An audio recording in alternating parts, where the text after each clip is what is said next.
Welcome to the Active Directory Trusts video, one part of the free Active Directory course. When you have one domain and one forest, looking after Active Directory is quite easy. In fact, if you can stay with one domain and one forest, then you should do that. In the real world, this may not occur. Imagine this. Your company already has two large business units that work independently of each other. They have their own domain and child domains and own namespace. The company buys another company, which has its own forest and its own child domains. Your company expands, and with it, multiple new domains are created. Some of these new domains have child domains of their own. In order to meet the needs of your business, users in any domain must be able to access resources in any other domain. Remember that each domain effectively has its own copy of the Active Directory database. Each domain essentially runs by itself. So what happens when a user wants to access a resource in another domain? To make administration easy, Active Directory automatically creates a two-way trust relationship between parent and child domains. This trust relationship is called a transitive trust. A transitive trust simply means I trust you and any other domains that you decide to trust, or to quote a familiar saying, any friend of yours is a friend of mine.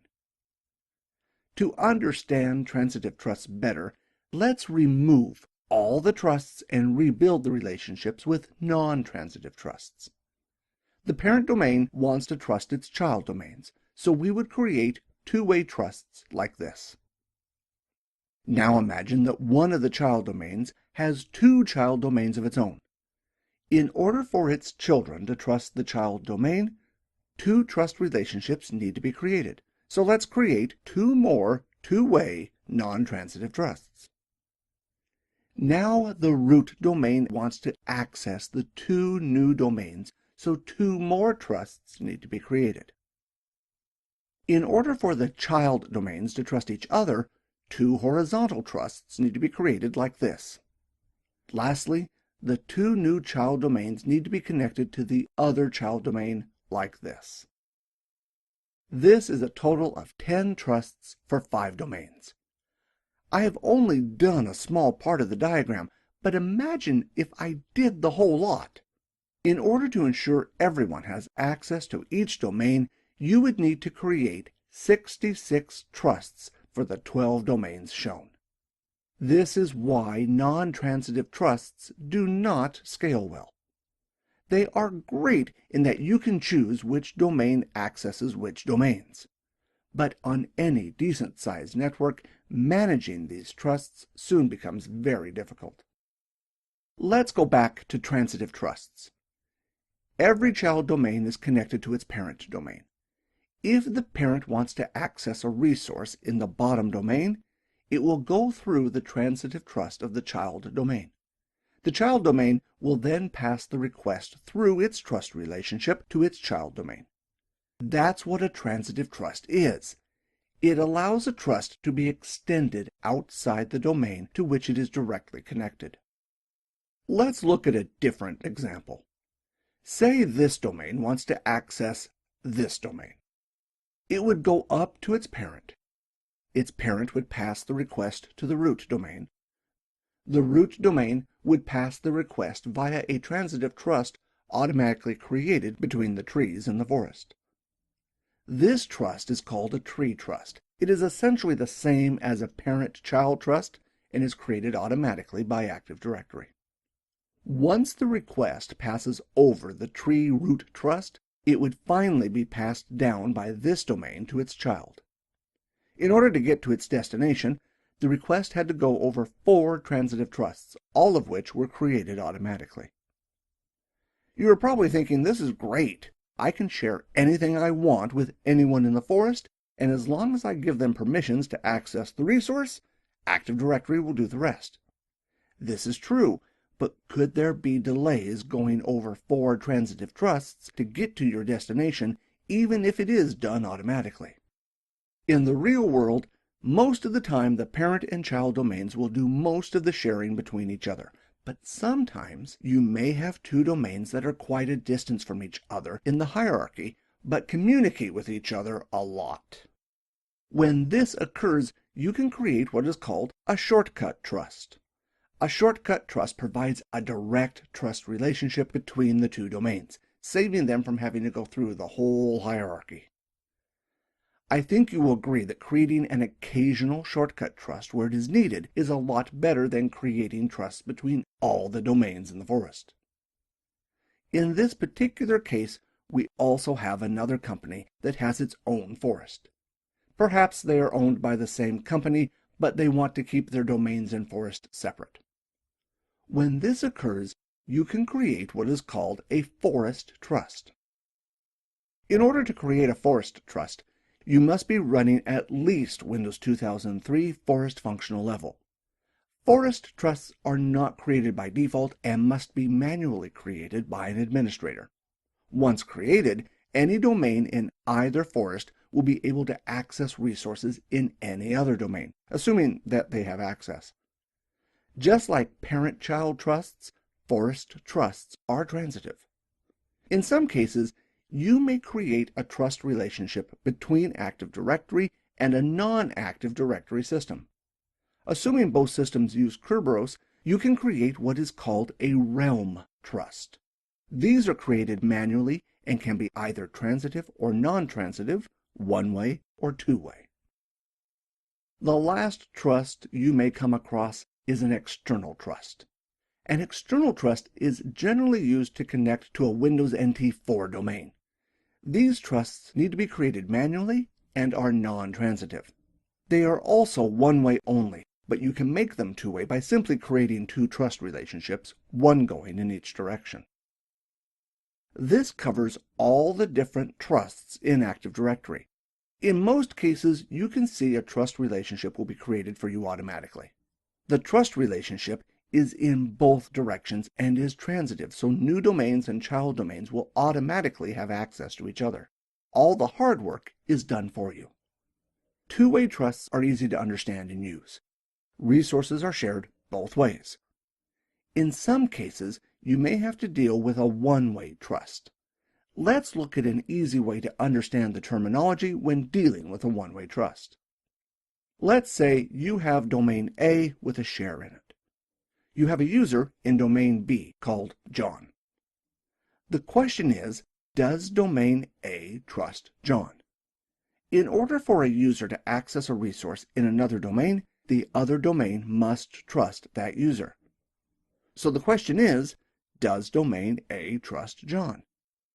You were told that domain A trusts domain B.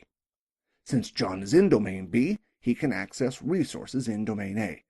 This, of course, assumes that John has access to these resources.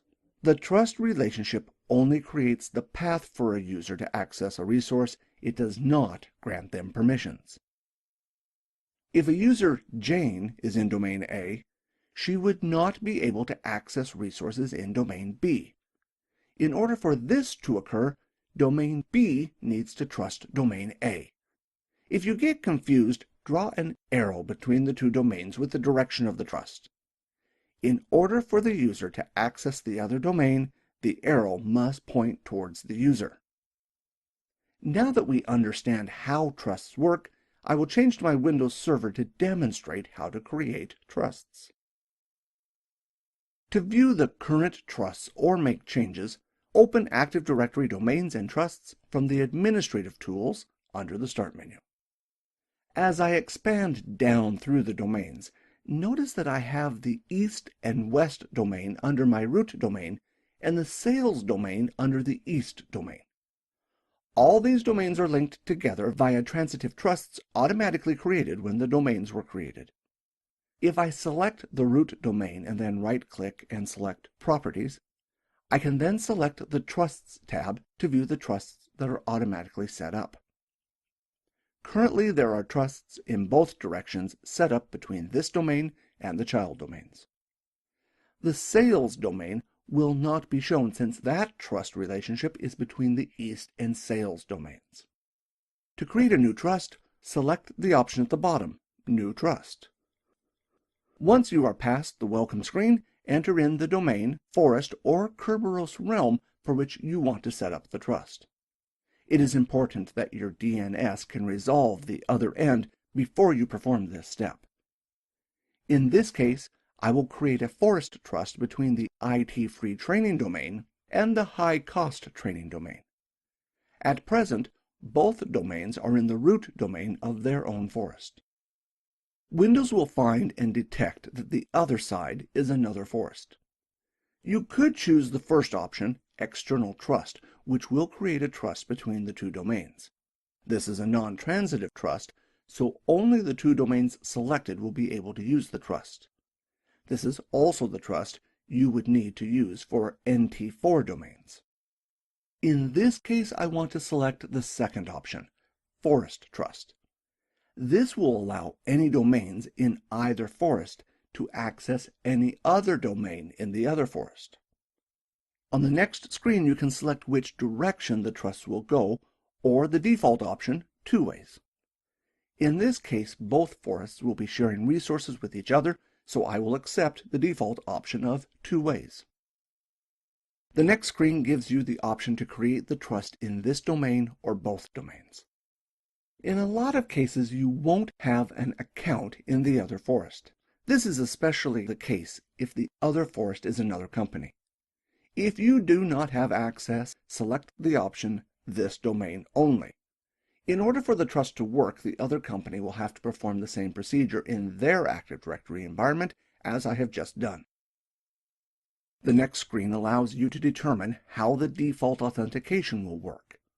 In order for a user to gain access to a resource in another domain, they need to be given permission to that resource. Having said this, there are plenty of resources in a domain that everyone can access without permissions being set for that user.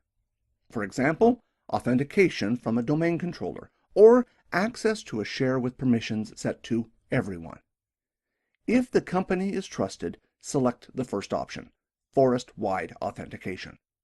The user will still need to be given access to resources, but will be able to access any resource that is available to everyone and authenticate off domain controllers in the forest. In some cases, you may create a forest trust between your company and another company. In this case, you may want to be very careful about what you give them access to. In this case, you would select Selective Authentication. This option will only allow them to access servers that you decide they can access. This includes domain controllers. Using this option, you can select which domain controllers they can access just for authentication. This gives you more security, but takes a little bit more work to set up. In this case, I will select the option Selective Authentication to show you how to configure it. On the next screen, you get to enter in a password for the trust. This password will need to be entered in on the other side using the same wizard as here. When the two forests connect up for the first time, this password is used to ensure that both servers are talking to the correct party. The next screen will confirm that a forest trust is about to be created. Once I press Next, I will be informed the forest trust was created. The next screen will ask you if you want to confirm the outgoing trust. So far, the trust has been created, but this step will confirm that the trust is working with the password I entered. Before you can perform this step, you need to ensure that an administrator in the other forest has completed this wizard and thus created their side of the trust. On the next screen, the incoming trust can also be confirmed. In this case, you will be required to use a username and password from the other forest.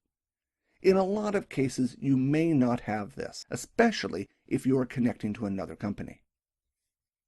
The wizard is now complete and the forest trust has been set up.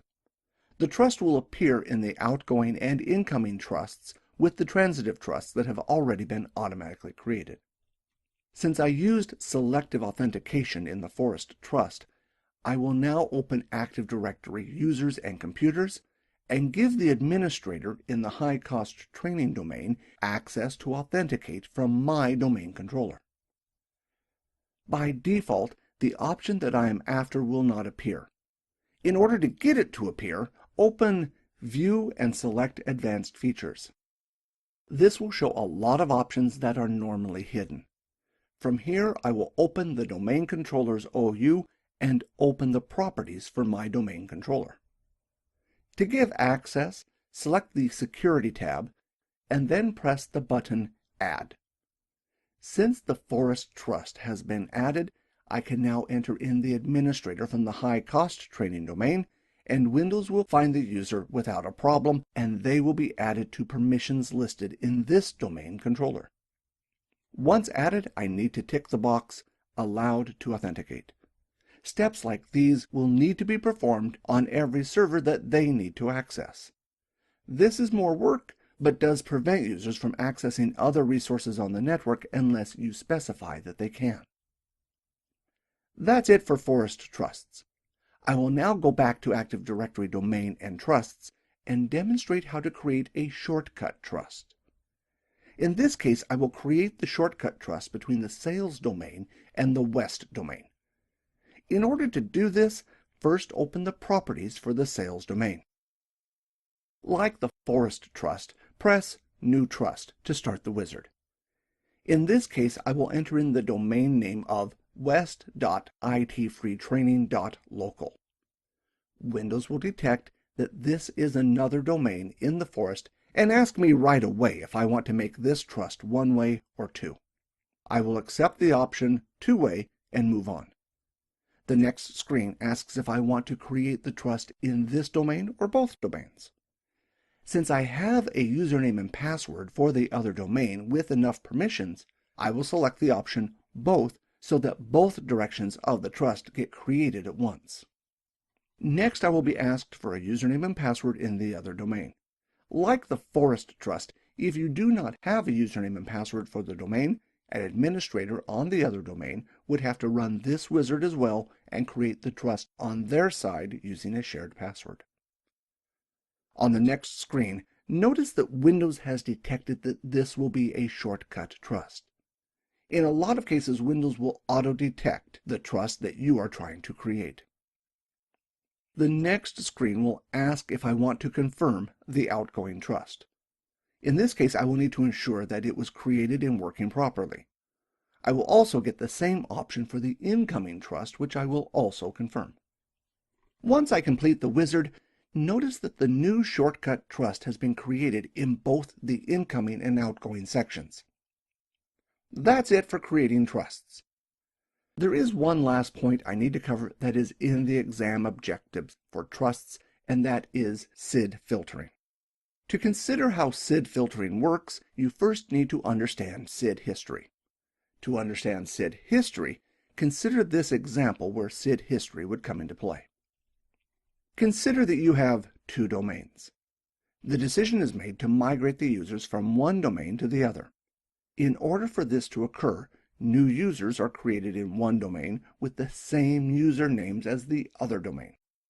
The problem occurs because these new users will have a different security identifier, or SID. Since they are new users with new SIDs, they will not have access to any of the resources that they used to have. This is where SID history comes into play. When migrations like this are performed, the new user account has an area called SID history, which can store all the user's previous SIDs. When they access a resource, Windows can look at the SID history and work out that they are the same user even though the primary SID used with the user account has changed. What does all this have to do with trusts? With trusts, you need to understand that by default, SID filtering is enabled, and this will affect SID history.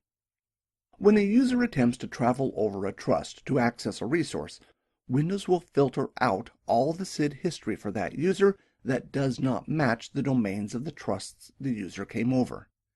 This means any legacy SIDs will be removed as soon as the user travels over a trust to gain access to a resource. This means the user will be denied access to a resource if it was assigned under an old domain name. This is done to strengthen security. Even though it is not as easy as it may sound, an administrator could access the SID history for a user and create any SID that they wanted.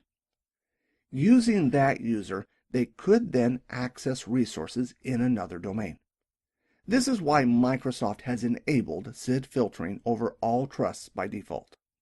For the exam, you simply need to know that all trusts have SID filtering enabled and that SID filtering removes any SID from SID history for old domains.